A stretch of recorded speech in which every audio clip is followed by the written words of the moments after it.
Hello, my name is Victoria Hughes of VictoriaHarpist.com, and I'm a San Francisco Bay Area harpist and harp teacher. I was born and raised here in Berkeley, California, outside of San Francisco, but I received my formal education at a wonderful conservatory called the Peabody Conservatory of the Johns Hopkins University, and that was in Baltimore, Maryland. After that, I went on to have a long career of playing in orchestras and also playing commercially on cruise ships. And that is where I got my jazz experience. So I'm classically trained, and I also have a lot of experience in jazz. Here in my El Cerrito, California home, this is where I teach the harp, and I have several different types of harps here, and I teach several ages. From everyone from the age of 5, as you can see, this little pink harp belongs to one of my 5-year-old students, to people much, much older. I have many different harps here. I have an Irish harp on my left, which is called a troubadour harp, and this is a great student model, very, very affordable. The harp that I'm standing next to is my gold harp. It's vintage, was built in 1917 and built by Wurlitzer. And on my right, I have my very big concert grand, which is what I spent most of my career performing on.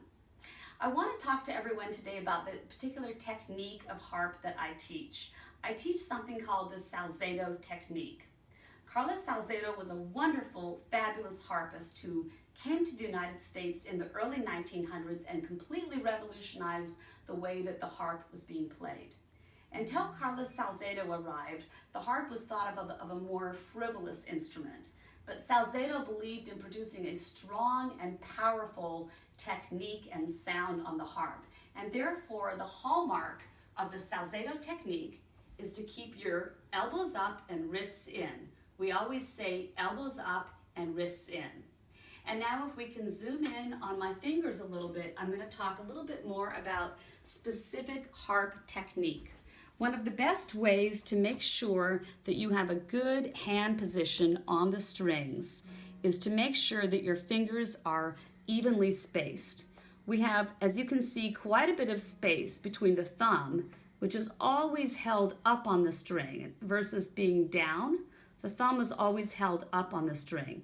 And this allows for good thumb action. When you play the harp, you have to have somewhere for your fingers to go.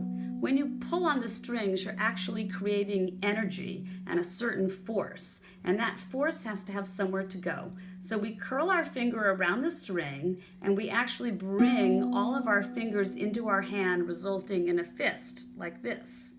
You see a lot of beginners playing that haven't had proper training, and they're playing like this with their fingers.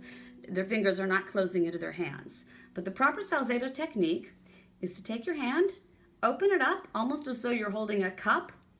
Tilt your hand a little bit towards the sounding board. This is the sounding board. Keep all your fingers open. We don't ever want to put out just the finger we're using, so you would never want to play the harp like this. You always want to put out all your fingers, and the fingers that you're not using, you just let them hang loosely. So this is the proper Salzedo technique. We get a beautiful, full sound that way. Salzedo, again, believed in a very rich and powerful sound on the harp.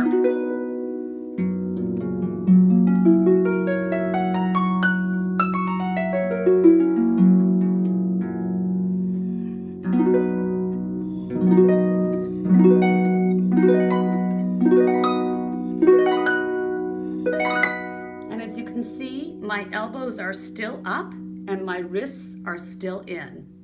And that is the beauty of the Salzedo technique. No matter what kind of harp you're playing, whether you're playing a small Irish harp or whether you're playing a full-size concert grand, whether you're playing classical music or jazz or Celtic music, the Salzedo technique is one of the best ways to ensure a beautiful, full, powerful sound on your harp. And I would just like to say that I love teaching. I offer free complimentary lessons to anyone that's interested. I teach many children. Adults and parents are welcome at all their children's lessons, and you're welcome to stay for your child's full lesson. And I also teach adults of all ages and of all levels. So I look forward to meeting you and hopefully seeing you here in my home studio. Thank you.